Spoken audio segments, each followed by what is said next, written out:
this brand, which is handmade up in Whangaroa Harbour, which is 4 hours north of Auckland. Now I'm going to put it to some good use with stuffing these poached pears, which I will be poaching, with this butterscotch sauce, and then we're going to be making a little secret basket out of some more of their products. So first of all, we're going to go into poaching the pears, which we're going to be needing a saucepan. We're going to turn it up to high heat. I'm going to be pouring some water in. Now, I'm using Pinot Gris white wine. The reason I'm using this Pinot Gris white wine is because I love the sweetness of it. So we're going to pour some in there. We've got some sugar. It's going to go in. I've got some lemon zest and star anise. I'm going to dissolve the sugar in here, and while this is dissolving, I'm going to get the pears ready for poaching. So, you want to grab some pears. I'm using Bosc pears, and I'm just going to peel it. Plus, you want to look for nice firm pears, ones that haven't had damages or bruises to the skin. So now what I'm doing is I'm just going to decore them because I'm wanting to stuff these with the butterscotch sauce. This is a dangerous process, so be careful of your fingers, keep them well away. You just cut a little circle around the bottom, and you remove that bottom. But you keep that because that's like the little plug at the bottom that you're going to place in. Now, you want to get the core out so it's nice and soft. This is definitely a job that you don't want to be doing if you're in a hurry.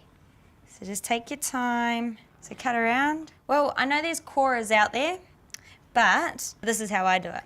You don't want to get pears that are too hard, or you'll just find this process a little bit too difficult. You just want to get them nice and soft and ripe. And you just lift out the core. I might just go a little bit deeper, just so that you get all the yucky stringy bits out. Excellent. So our pears are ready to be poached. You'll notice in here that the liquid is up to a boil, so we can reduce that to a simmer. And then remember, when putting this into hot liquid, always lay it away from you so it doesn't splash up. It's always good if they've got the tops on, you can lay it away from you. The bases of the pears are pretty small, so I'm going to save them and put them in a little bit later because they're not going to need much poaching. Last few in, and excellent. Now you'll have a look in here and you'll see the poaching liquid comes halfway up the pear. Now you want to keep an eye on that and evenly turn them. So halfway through the process, give them a turn. You want to keep a lid on it to keep the liquid from reducing. Now we're going on to the chili chocolate. I'm going to put some icing sugar into a blender and flour. Now if you want to make it gluten-free, you can use gluten-free flour. We've got some butter, add the butter in. So now for some chili chocolate. Now Attitude Foods has come up with a chili chocolate sauce. Now, with these scales here, if you've got the bowl on already, it will automatically, when you turn it on, go to 0. Now I'm going to weigh out 85 grams. Now this is a bit like baking, so you need to be quite precise with your measurements. Excellent. So we've got our chili chocolate here, and that's going to go into this mixture. And you can actually smell the chili come through. It's actually really strong. You can also have it with fresh pineapple on a toothpick and just dip it straight into the chocolate. It goes really well. So I'm going to blitz this up, place it on top. Excellent. You'll start to see that it blends up, but you also notice that a lot of the flour sticks around the side, so you get your spatula and just free all that so it can mix up nice and good. But just have this on a low speed. And you'll see it starts to form a paste, a thick paste.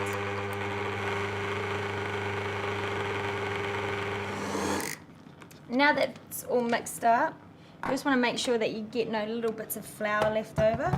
Now right at the start of this, I preheated my oven to 170 degrees on bake. So now that you've got your little paste, I tend to get a little bit like this and place them around the corners, stick them down.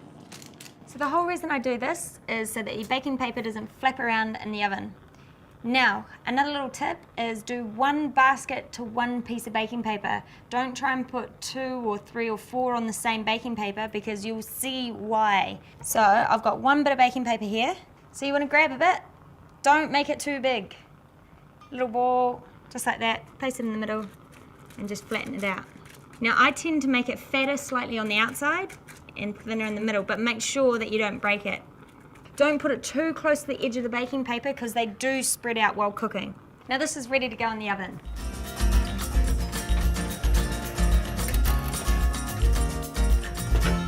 So you want to keep an eye on it because it's not going to take long. Now I've got my little blue bowl here, avocado spray, and just lightly spray around, but you want to make sure you get it all because you don't want it to stick. Now this is going to be your mould. This is what you're going to mould your basket around, but you've got to watch your moulds. Now, onto the pears real quickly, because you've got to remember to check the pears because you don't want them to burn and catch on fire. So, have a little look.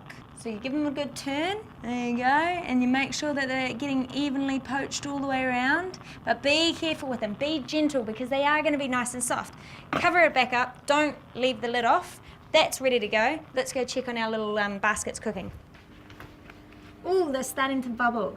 Now this is what you're looking for, but it will start to bubble all the way through. But then once it starts to bubble, you have to let it go a little bit. It goes to nearly burning point before you have to bring it out because you have to make sure it's cooked. Alright, careful, this is hot. Excellent. So it's ready to flip. Place it over. And there you go. There's your basket. So you want to leave your baskets like this to cool, and we're going to check on our pears. They've been poaching for a while now. We're just going to check for doneness. Grab yourself a fork and just push, and you'll see that it's rather tender all the way through, so they're perfect. They're ready to go. So while the basket's cooling, I'm going to grab out a pear, which I've cooled right down because I like to just work with the colder pears. And you'll see, I've drained the liquid. Now save the liquid, don't throw it away because you can reuse it. Just put it in an airtight container and you'll be sweet to go again with it. Now our butterscotch sauce. You will have to put this in the microwave, but remove the lid, put it in the microwave for a little bit so that it mixes up because there's no emulsifiers in here, which means it's all good products, no additives, preservatives, anything like that. Just give it a good mix up so it's nice and liquidy. Now, our basket should be nice and cool now. Look at that.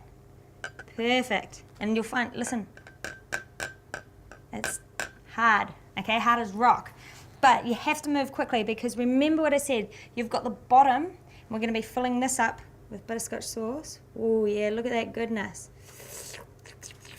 So, I'm going to just place the little lid in the bottom. Now it will start to ooze out, so you want to serve this straight away as you're doing it. So turn it upside down, place it in here, stand it up. Excellent, look at that. So I'm grabbing my ice cream now, I already got it ready because I know I'm going to move fast.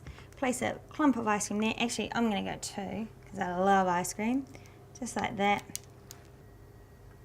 And just top it off with some more the butterscotch sauce.